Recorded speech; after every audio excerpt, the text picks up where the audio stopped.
তাকুল্লাহ, তোমরা আল্লাহকে ভয় করো এবং তোমরা হক কথা বলো, সত্য কথা বলো। কুল কওলান সাদিদা ইউসলিহ লাকুম আমালাকুম, যদি তোমরা হক কথা বলো তাহলে আল্লাহ রাব্বুল আলামিন তোমাদের আমলকে কি করে দিবেন? শুদ্ধ করে দিবেন, সহি করে দিবেন। তাহলে হক কথা বললে তার আমল কি হয়? সহি হয়। আর হক কথা যারা গোপন করে তাদের আমল কি হয়? বিশুদ্ধ। বুঝতে পেরেছেন তো?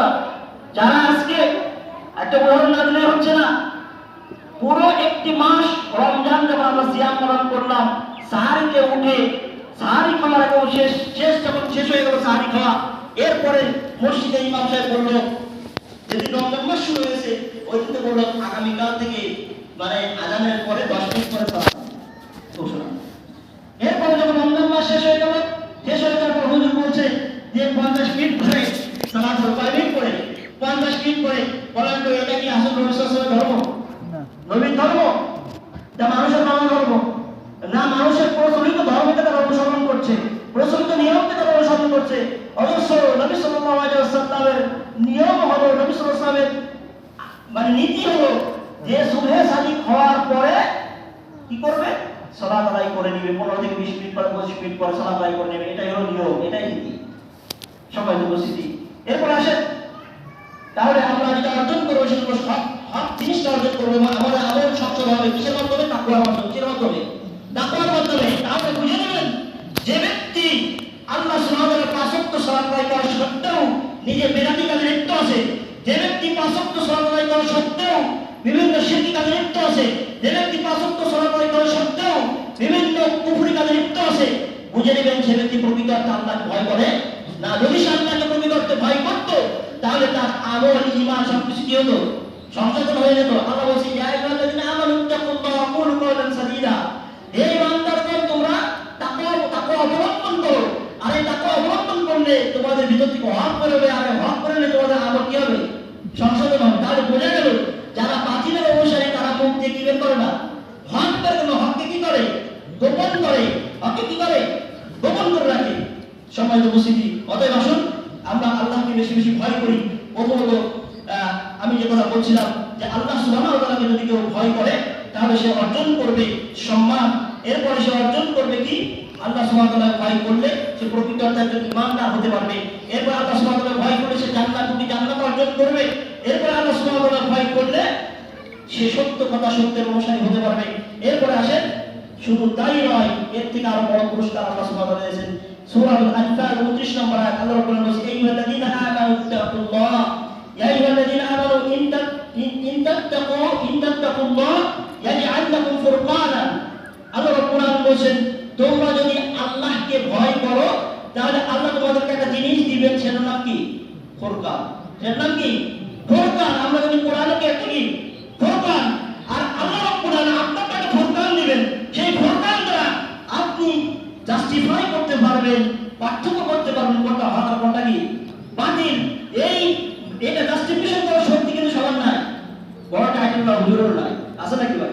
সম্মানিত উপস্থিতি, এরপর শুধু তাই নয়, ওয়াইকাফফিরু আনকুম সাইয়্যাতিকুম, এরপর আল্লাহ রাব্বুল আলামিন তোমাদের খারাপ কাজগুলো আল্লাহ বলতে দিবেন ভালো কাজে। ইতিপূর্বে যত খারাপ কাজ আপনারা হয়েছে শুধুমাত্র আল্লাহকে ভয় করার কারণে আমাদেরকে আল্লাহ রাব্বুল আলামিন যত খারাপ কাজগুলি সবগুলো সওয়াবে আল্লাহ রাব্বুল আলামিন রূপান্তরিত করবেন। আল্লাহ আমাদের কবুল করুন, আল্লাহুম্মা আমিন। বিশাল দয়া আল্লাহ রাব্বুল আলামিন, এই যে বিশাল দয়া আল্লাহ চাই মানুষ আমার কাছে ক্ষমা চায়, আল্লাহ এটা চাই। শুধু তাই নয়, এরপর সবাই ওয়া ইয়াগফিরু লাকুম আল্লাহু যুল ফাদলিল আযীম, আর আল্লাহ রাব্বুল আলামিন ক্ষমা করে দিবেন। আর আল্লাহ তো এরকমই, আল্লাহ তো এরকম মহান। সম্মানিত উপস্থিতি, আসুন আমরা আল্লাহকে ভয় করি। এই ভয় আমাদেরকে জান্নাতে নিয়ে যাবে। আল্লাহকে বেশি বেশি ভয় করার তৌফিক দান করুন, আল্লাহুম্মা আমিন। আল্লাহ ভয় নিয়ে সেই ঈমান সহকারে আমরা যেন সালাত আদায় করতে পারি, আল্লাহ আমাদের সেই তৌফিক দান করুন, আল্লাহুম্মা আমিন। সম্মানিত উপস্থিতি, আমরা আসলে এরপরে দ্বিতীয় নম্বর যে আপনাদের প্রতি নসিহত, সেটা হলো আল্লাহ রাসূল সাল্লাল্লাহু আলাইহি ওয়াসাল্লাম বলেছেন, ইয়া ইবনে আদম, আল্লাহ সুবহানাহু ওয়া তাআলা বলেছেন হাদিস কুদসি, ইয়া ইবনে আদম, হে আদম সন্তান, ইন্নাকা মা দাআউতানি ওয়া রাজাউতানি, হে আদম সন্তান তুমি আমার কাছে চাও, আমার কাছে আশা করো, গফরাতুল্লাহ, আমি তোমাকে ক্ষমা করে দেব। লা উবালি, শুধু এই আল্লাহ সুবহানাহু ওয়া তাআলা আমি পরোয়া করি না, তুমি পাপ করেছো তাই কি আমি আল্লাহ ক্ষমা করে দেব, আমি লা উবালি, আমি পরোয়া করি না, আমি ক্ষমা করে দেব, আমাকে কে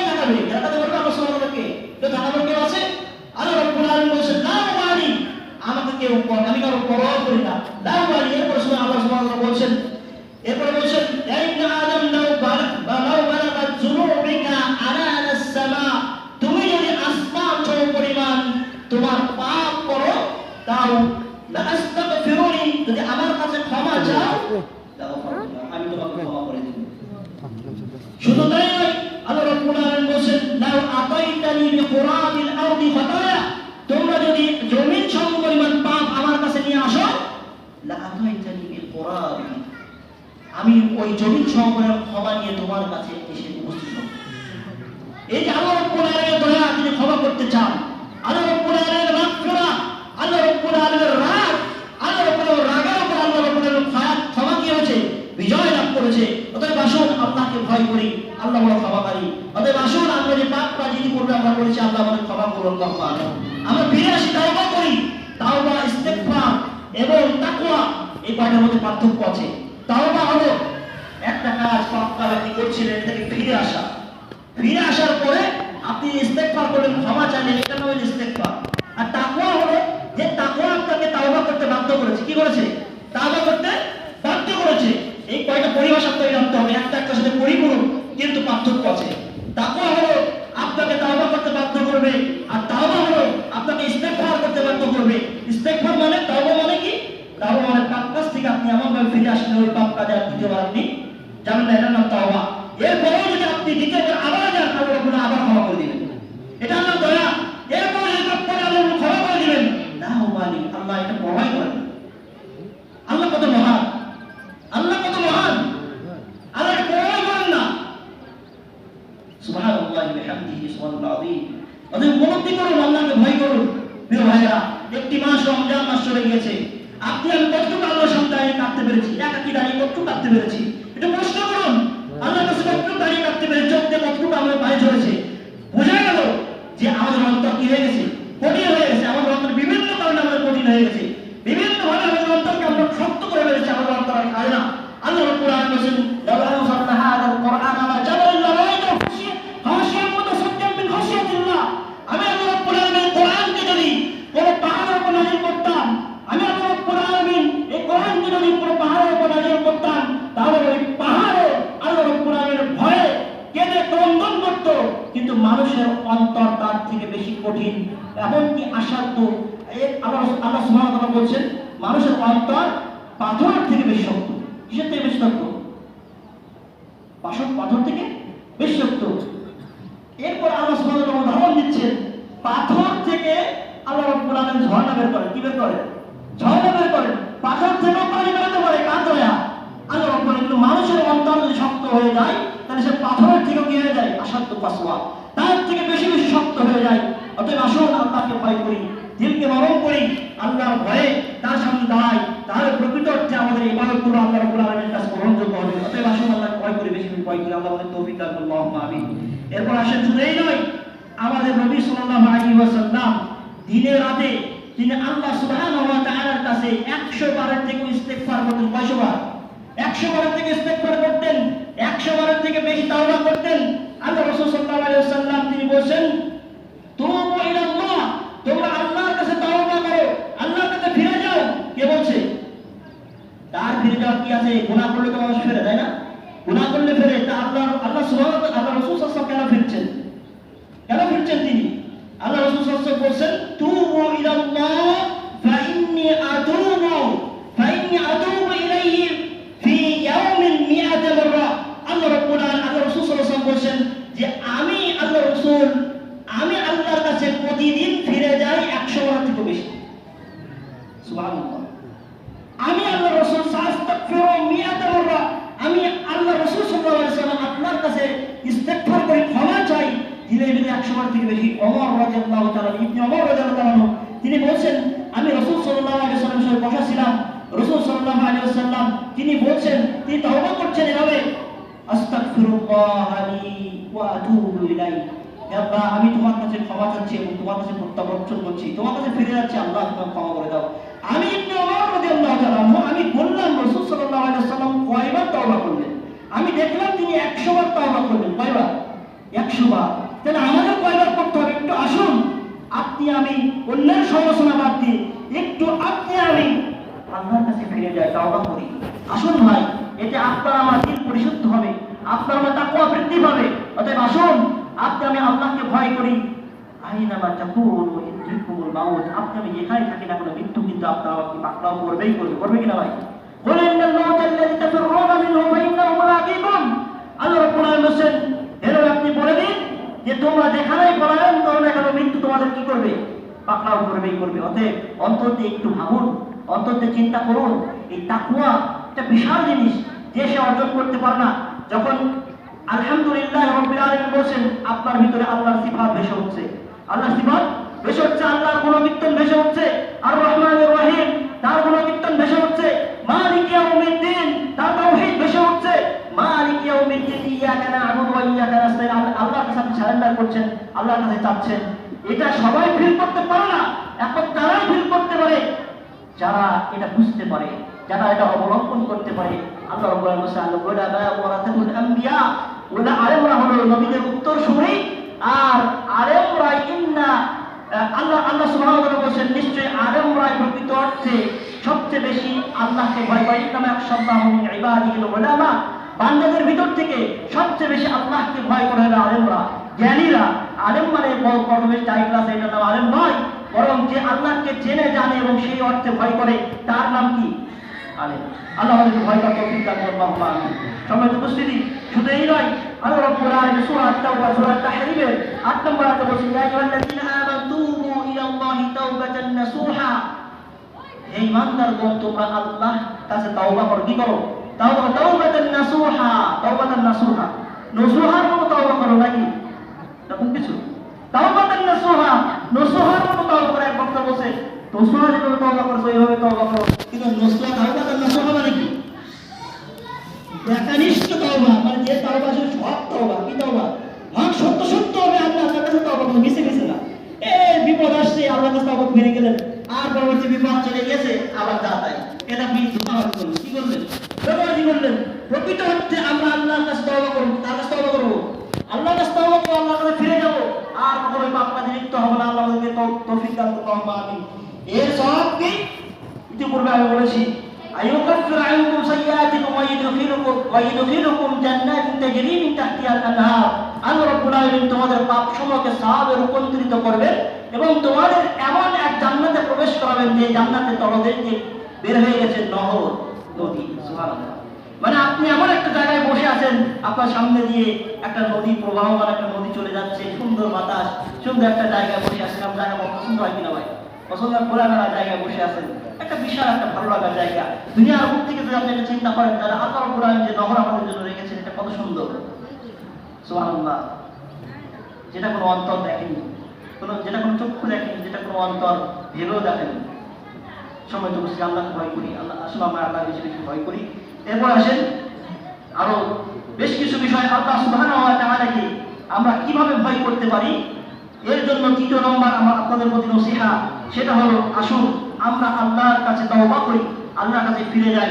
আর আল্লাহর কাছে তওবা করলে আল্লাহ কিভাবে খুশি হন একটু আপনারা জানি।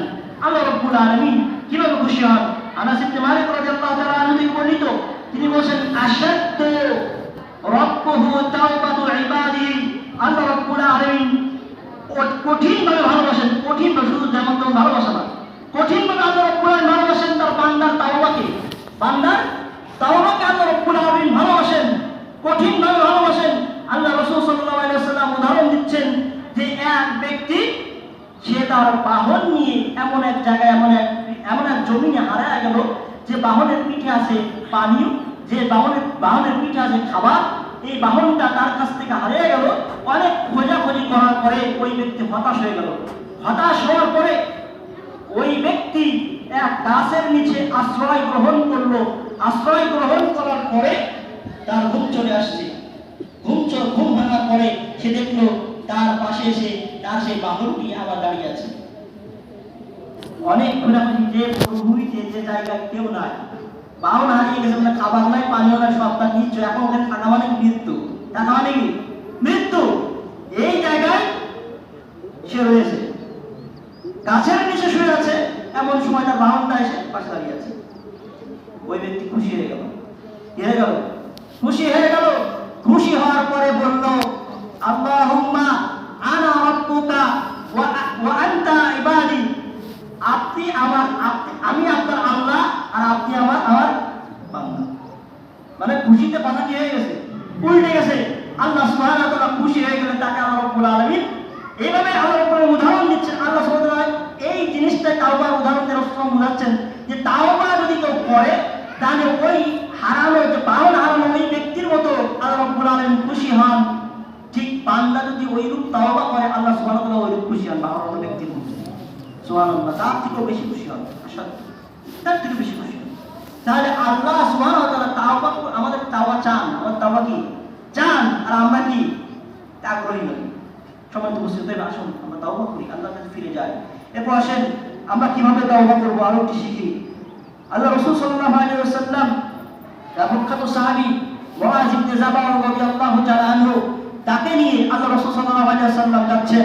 মুআয ইবনে জাবাল যাবে ইয়ামেনে। মুআয ইবনে জাবালকে আল্লাহ রাসূল সাল্লাল্লাহু আলাইহি ওয়াসাল্লাম নসিহত করবেন বলে মুআয ইবনে জাবালকে সাথে নিয়ে কিছু দূর যাচ্ছে। মুআয ইবনে জাবাল আছে ওই বাহনের পিঠে চড়ে, আর আল্লাহ রাসূল সাল্লাল্লাহু আলাইহি ওয়াসাল্লাম রয়েছে নিচে। সুবহানাল্লাহ, কি মানে মানে মানে এটা কি বলে, আজগবি দৃশ্য, আজগবি দৃশ্য যে নবী আছে নিচে আর তার অনুসারী উম্মত আছে কোথায়, পাহাড়ের উপরে। আল্লাহ রাসূল সাল্লাল্লাহু আলাইহি ওয়াসাল্লাম চলছেন, মুআযকে বলছেন, মুআয তুমি তো যাচ্ছ ইয়ামেনে, এর পরবর্তীতে তুমি যখন পরবর্তী বছর এখানে আসবে, তুমি আমাকে আর দেখতে পাবে না, তুমি আমার কবরের পাশে যাবে, আমার মসজিদের পাশে যাবে, তুমি আমাকে স্মরণ করবে। মুআয রাদিয়াল্লাহু তাআলা কেঁদে ফেললেন। আল্লাহ রাসূল সাল্লাল্লাহু আলাইহি ওয়াসাল্লাম দেখে যাচ্ছি, পরবর্তী বছরে আল্লাহ রাসূল সাল্লাল্লাহু আলাইহি ওয়াসাল্লামকে আর দেখতে পাবো না। রাসূল সাল্লাল্লাহু আলাইহি ওয়াসাল্লাম কি ভালোবাসা হবে, আল্লাহ রাসূল সাল্লাল্লাহু আলাইহি ওয়াসাল্লামকে আর দেখতে পাবে না। মুআয কঠিন কান্না কাঁদছে, কেঁদে কেঁদে আল্লাহ রাসূল সাল্লাল্লাহু আলাইহি ওয়াসাল্লাম বলছে, মুআয তোমাকে আমি একটা নসিহত করছি, ফাত্তাকুল্লাহ, তুমি আল্লাহকে ভয় করো। ফাত্তাকুল্লাহ, মুআয তুমি আল্লাহকে ভয় করো। এই একটা নসিহত মুআযকে করলেন, একটা নসিহত মুআযের জন্য যথেষ্ট হয়ে গেল। মুআয রাদিয়াল্লাহু তাআলা প্রখ্যাত সাহাবী, মুআয রাদিয়াল্লাহু তাআলা যে নসিহত আল্লাহ রাসূল সাল্লাল্লাহু আলাইহি ওয়াসাল্লাম করলেন, এই নসিহত একজন মুসলিম ব্যক্তি যদি মেনে চলে, তাহলে কি তার আর অন্য কোনো কিছু দরকার আছে? নসিহত আলাদা কোনো নসিহত প্রয়োজন আছে? আল্লাহকে যদি কেউ ভয় করে, এই আল্লাহর ভয়ের ভিতর নবীর অনুসরণ আছে, আল্লাহর ভয়ের ভিতর সঠিক আমল আছে, আল্লাহর ভয়ের ভিতর সঠিক ঈমান আছে, আল্লাহর ভয়ের ভিতর সঠিক দ্বীন আছে, আল্লাহর ভয়ের ভিতর সঠিক ইসলাম আছে, আল্লাহর ভয়ের ভিতর মানুষ সুষ্ঠু সাবলীল ভাষায় কথা বলতে পারে, আল্লাহর ভয়ের ভিতর মানুষ আনুগত্যশীল হয়, আল্লাহর ভয়ের ভিতরে সব কিছু বিদ্যমান। যদি আল্লাহর ভয় না থাকে, মানুষ অবাধ্য হয়ে যায়। কি হয়ে যায়? অবাধ্য হয়ে যায়। আসুন আমরা আল্লাহকে ভয় করি, আল্লাহ আমাদেরকে ভয় করার তৌফিক দান করুন, আল্লাহুম্মা আমিন। সম্মানিত উপস্থিতি, এরপরে আসেন আমাদের আয়েশা রাদিয়াল্লাহু তাআলা আনহা, তিনি বর্ণনা করছেন যে ফাতেমা রাদিয়াল্লাহু তাআলা আনহা, আমাদের আয়েশা রাদিয়াল্লাহু তাআলা আনহা, তিনি বলছেন যে আমরা এভাবে আমাদের যারা সাথী আছি, বউরা আছি, আমরা সবাই বসে আছি, রাসূল সাল্লাল্লাহু আলাইহি ওয়াসাল্লাম বউরা সবাই একসাথে কি বসে আছেন। ফাতেমা রাদিয়াল্লাহু তাআলা আনহা তিনি আসছেন। আয়েশা রাদিয়াল্লাহু তাআলা আনহা বর্ণনা করছেন যে ফাতেমার হাঁটা হলো রাসূল সাল্লাল্লাহু আলাইহি ওয়াসাল্লামের মতো হাঁটা। তার হাঁটার ভঙ্গিমা ছিল কি, রাসূল সাল্লাল্লাহু আলাইহি ওয়াসাল্লাম যেভাবে হাঁটতেন, যে স্টাইলে হাঁটতেন, যেভাবে চলন ছিল, সে ফাতেমাও সেভাবে কি হাঁটতো। তা আয়েশা রাদিয়াল্লাহু তাআলা আনহা তিনি বলছেন যে ফাতেমা আমাদের কাছে আসলো, আসার পরে আল্লাহ রাসূল সাল্লাল্লাহু আলাইহি ওয়াসাল্লাম তার ডানে অথবা বামে তিনি বসালেন। তিনি এক্সাক্ট বললেন না, বলে ডানে অথবা বামে তিনি বসালেন। বসানোর পরে তাকে কানে কানে কিছু কথা বললেন। বলার পরে ফাতেমা রাদিয়াল্লাহু তাআলা আনহা তিনি কেঁদে ফেললেন। এরপরে আল্লাহ রাসূল সাল্লাল্লাহু আলাইহি ওয়াসাল্লাম তাকে আবার কানে কানে কিছু কথা বললেন। ফাতেমা রাদিয়াল্লাহু তাআলা হেসে নিলেন।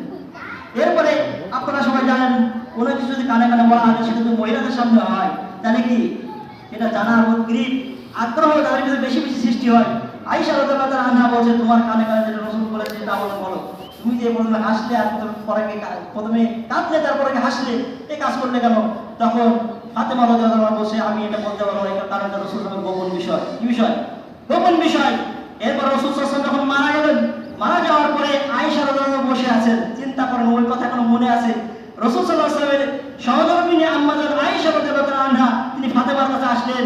বলছে, ফাতেমা, তোমার এই সকল বিষয় জানার আমি সবচেয়ে বেশি হকদার, আমি জানার সবচেয়ে বেশি হকদার, আমি রাসূল সাল্লাল্লাহু আলাইহি ওয়াসাল্লামের সবচেয়ে প্রিয় স্ত্রী ছিলাম, অতএব তোমাকে এখন বলতে হবে, কারণ রাসূল সাল্লাল্লাহু আলাইহি ওয়াসাল্লাম এখন দুনিয়াতে নাই। এরপরে ফাতেমা রাদিয়াল্লাহু তাআলা আনহা সেটাকে খুলে বললেন যে যখন রাসূল সাল্লাল্লাহু আলাইহি ওয়াসাল্লাম প্রথমে আমি কানে কানে বললেন, ফাতেমা, যে অন্যান্য রমজান মাসে জিবরিল আমিন আমার কাছে একবার কোরআন শোনায়, কিন্তু এবার আমার কাছে দুইবার কোরআন শুনেছে। আমার এটা ভয় হচ্ছে যে আমি হয়তো এই বছরের পরে আর বেঁচে থাকবো না। এ কথা শোনার পরে ফাতেমা রাদিয়াল্লাহু তাআলা আনহা তিনি কেঁদে ফেললেন। তার মানে কি রাসূল থাকবে না, মানে কি ভালোবাসা থাকতে ভালোবেসে আসছে, যে বাপকে একদিন ভালোবেসেছেন, বাপ হিসেবে নয় নবী হিসেবে কেঁদে ফেললেন। এরপরে যখন বিশাল আকারে কাঁদছে, আল্লাহ রাসূল সাল্লাল্লাহু আলাইহি ওয়াসাল্লাম তাকে সান্ত্বনা দেওয়ার জন্য কানে কানে বললেন, ফাতেমা তোমাকে একটা সুসংবাদ দিচ্ছি, আল্লাহ সুবহানাহু ওয়া তাআলা তোমাকে জান্নাতের ভিতরে মুসলিম উম্মাহ যত মহিলা আছে, যত মেয়ে আছে, আল্লাহ সুবহানাহু ওয়া তাআলা তোমাকে তাদের সর্দার বানিয়ে দেন। এটা শোনার পরে ফাতেমা রাদিয়াল্লাহু আনহা আবার হাসলেন, খুশি হয়ে গেলেন। ফাতেমা রাদিয়াল্লাহু তাআলা আনহা বিশাল কাঁদা কাঁদছে। তিনি ভাবছেন যে আসলে মানুষ মারা যাওয়ার সময় কষ্ট হয় না? মানুষ যখন মারা যায় তখন একটা মৃত্যুর একটা যন্ত্রণা আছে, সবাইকে সেটা ভোগ করতে হবে। তো ফাতেমা রাদিয়াল্লাহু তাআলা আনহা, আয়েশা রাদিয়াল্লাহু তাআলা আনহা তিনি বলছেন যে আমি মনে করতাম যে হয়তো যারা খারাপ মানুষ তারা মৃত্যুর সময় তাদের যন্ত্রণা হয়, মৃত্যুর সময় কি হয়? যন্ত্রণা হয়। কিন্তু রাসূল সাল্লাল্লাহু আলাইহি ওয়াসাল্লাম যখন মারা যাবেন তার আগে রাসূল সাল্লাল্লাহু আলাইহি ওয়াসাল্লামের যে যন্ত্রণা শুরু হলো, মৃত্যুর যন্ত্রণা শুরু হলো, তখন আমি বুঝতে পারলাম আসলে এটা আসলে কোনো ব্যক্তির জন্য নির্দিষ্ট নয় যে কার হবে কি হবে না। এটা নবীরও হতে পারে, ভালো মানুষের হতে পারে, খারাপ মানুষেরও কি হতে পারে। আল্লাহ রাসূল সাল্লাল্লাহু আলাইহি ওয়াসাল্লাম মারা যাচ্ছেন, তিনি বলছেন যে সাকরাতুল মাউত, তোমরা মৃত্যুর যন্ত্রণাকে ভয় করো। মৃত্যুর যন্ত্রণা কি করো? ভয় করো। মৃত্যুর যন্ত্রণাকে ভয় করো, কারণ এই মৃত্যুর যন্ত্রণা সকলকে কি করতে হবে? ভোগ করতে হবে। এই মৃত্যুর যন্ত্রণা খুব কঠিন যন্ত্রণা। রাসূলুল্লাহ সাল্লাল্লাহু আলাইহি ওয়াসাল্লাম মৃত্যুর যন্ত্রণা এত বেশি বেড়ে গেছে। রাসূল সাল্লাল্লাহু আলাইহি ওয়াসাল্লাম একবার গোসল করে ঠান্ডা হয়, আবার গোসল করে, আবার গোসল করে। আল্লাহ রাসূল ঠান্ডা হয় না, আল্লাহ রাসূল সাল্লাল্লাহু আলাইহি ওয়াসাল্লাম মেসাক করবে, এমন এক পর্যায়ে চলে আসছে রাসূল সাল্লাল্লাহু আলাইহি ওয়াসাল্লাম মেসাক করার শক্তি তার নাই। একজন আব্দুর রহমান, আয়েশা রাদিয়াল্লাহু আনহার ভাই আব্দুর রহমান, তাকে বলছে আব্দুর রহমান তুমি কাজটা করে দাও। আব্দুর রহমান মেসাক চাপিয়ে দিল। আয়েশা রাদিয়াল্লাহু আনহা বলে আল্লাহ রাসূল সাল্লাল্লাহু আলাইহি ওয়াসাল্লাম শুয়ে আছেন, আল্লাহ রাসূল উঠতে পারছেন না, আল্লাহ রাসূল মৃত্যুবরণ করবে। আল্লাহ রাসূল সাল্লাল্লাহু আলাইহি ওয়াসাল্লাম আল্লাহকে দোয়া করছে, আল্লাহ তুমি আমাকে যন্ত্রণা দিয়ে তোমার সাথে আগে তোমার সাথে আমি সাক্ষাৎ করতে পারি, রফিকিল আলা, তোমার মতো বন্ধুর সাথে আমি খুব দ্রুত সাক্ষাৎ করতে পারি। আল্লাহ এই মৃত্যুর যন্ত্রণা আমি সহ্য করতে পারছি না। অতএব আমরা মৃত্যুকে ভয় করি, আল্লাহকে ভয় করি। আসুন বেশি বেশি আল্লাহকে ভয় করি। আল্লাহকে ভয়ের ভিতরেই সকল কিছু নিয়ে নিহিত রয়েছে। ওই যারা আপনারা জ্ঞানী আছেন, আপনারা বুঝতে পারবেন যে প্রকৃত অর্থে আল্লাহকে যারা ভয় করে তারাই পৃথিবীর ভিতরে শ্রেষ্ঠ, তারাই জান্নাতে যেতে পারবে। আল্লাহ আমাদের কবুল করুন, আল্লাহুম্মা আমিন। এই পর্যন্ত আমার নসিহত শেষ। আমি যে তিনটি বিষয় আপনার সামনে উল্লেখ করলাম, আমি এগুলো ইতি টেনে এগুলো একটু সারসংক্ষেপ কথা আপনার সামনে তুলে ধরে আমার কথা শেষ করবো। তার ভিতরে একটি কথা মহিলাদের উদ্দেশ্যে। আল্লাহ রাসূল সাল্লাল্লাহু আলাইহি ওয়াসাল্লাম যখনই ঈদের জামাতে ঈদের জন্য খুতবা দিতেন, মহিলাদেরকে দান সৎকার জন্য বলতেন। আল্লাহ রাসূল সাল্লাল্লাহু আলাইহি ওয়াসাল্লাম দান সৎকার জন্য বলতেন। এমনকি আল্লাহ রাসূল সাল্লাল্লাহু আলাইহি ওয়াসাল্লাম মহিলাদের প্যান্ডেলের কাছে গিয়ে, মহিলাদের ওই জামাতের কাছে গিয়ে আল্লাহ রাসূল নিজে যে বেলালকে পাঠিয়ে দিয়ে আল্লাহ রাসূল সাল্লাল্লাহু আলাইহি ওয়াসাল্লাম দান সৎকার করে বলছেন। কারণ কি? আল্লাহ রাসূল বলছেন, আমি দেখলাম যে জাহান্নামের ভিতরে অধিকাংশ কি মহিলা। অতএব এ মহিলা, ইয়া মা'আশারান নিসা তাসাদ্দাক, তোমরা বেশি বেশি দান করো। এ মহিলাগণ তোমরা বেশি বেশি দান করো। আমি দেখলাম যে জাহান্নামের ভিতরে অধিকাংশ মহিলা। আর আল্লাহ রাসূল সাল্লাল্লাহু আলাইহি ওয়াসাল্লাম মহিলাদের জন্য, মেয়েদের জন্য সুসংবাদ দিয়েছেন। কোন মহিলা যদি চারটি কাজ করে, কয়টি কাজ? চারটি কাজ করে। এক নম্বর, সাল্লাত খামসাহা, পাঁচ ওয়াক্ত সালাত আদায় করবে। ওয়া সামাত শাহরাহা, রমজানের সিয়াম পালন করবে। ওয়া হাফিজাত ফারজাহা, এবং তার জেস্তানকে হেফাজত করবে। এরপরে কি? ওয়া তাআত জাওজাহা, তার স্বামীর আনুগত্য করবে। আইয়ু আবওয়াবিল জান্নাতি দুখুলুহা, সে জান্নাতের যে কোনো দরজা দিয়ে জান্নাতে প্রবেশ করতে পারবে। সুবহানাল্লাহ। মহিলাদের জন্য এই চারটি কাজ তারা যদি করতে পারে, জান্নাতের যে কোনো দরজায় তারা প্রবেশ করতে পারবে। তাই আসুন, যারা আমরা এখানে মেয়েরা উপস্থিত হয়েছে, মহিলারা উপস্থিত হয়েছে, মায়েরা উপস্থিত হয়েছি, বোনেরা উপস্থিত হয়েছি, আসুন আমরা বেশি বেশি আল্লাহর রাস্তায় দান করি। এবং যে চারটি কাজ, চারটি নীতিমালা আপনার জন্য আল্লাহ রাসূল সাল্লাল্লাহু আলাইহি ওয়াসাল্লাম দিয়েছেন, এই চারটি নীতিমালা আপনি মেনে চলি। আল্লাহ আমাদের কবুল করুন, আল্লাহুম্মা আমিন। এই ঈদের সলাতে টাকা তোলা হবে, দান সদকা তোলা হবে, আপনারা যার যার জায়গা থেকে এটা দেওয়ার চেষ্টা করবেন। আর সর্বশেষ ঈদের সলাতের সর্বশেষ যে বিষয়টা, সেটা থাকে দোয়ার বিষয়টা। আমরা বেশি বেশি দোয়া করব, নিজেদের জন্য দোয়া করব এবং আমাদের যারা ভাইয়েরা আছে তাদের জন্য দোয়া করব। আসলে আমরা দোয়া করি, এভাবে দোয়া করি আল্লাহ রাসূল সাল্লাল্লাহু আলাইহি ওয়াসাল্লাম যেভাবে দোয়া করেছেন, আল্লাহুম্মা আনসুরুল মুসলিমিনা ফি اللهم انصر المسلمون في كل مكان. اللهم انصر المسلمون في فلسطين. اللهم انصر المسلمون برما. اللهم انصر المسلمون في كل مكان. اللهم اعز الإسلام والمسلمين وأذل الشرك والمشركين. اللهم انصر من نصر دين محمد واجعلنا منهم، واخذل من خذل دين محمد ولا تجعلنا منهم. عباد الله رحمكم الله، إن الله يأمركم بالعدل والإحسان وإيتاء ذي القربى وينهى عن الفحشاء والمنكر والبغي يعظكم لعلكم تذكرون. وادعوه يستجب لكم، ولذكر الله تعالى أكبر وجل وأتم وأكبر. السلام عليكم ورحمة الله.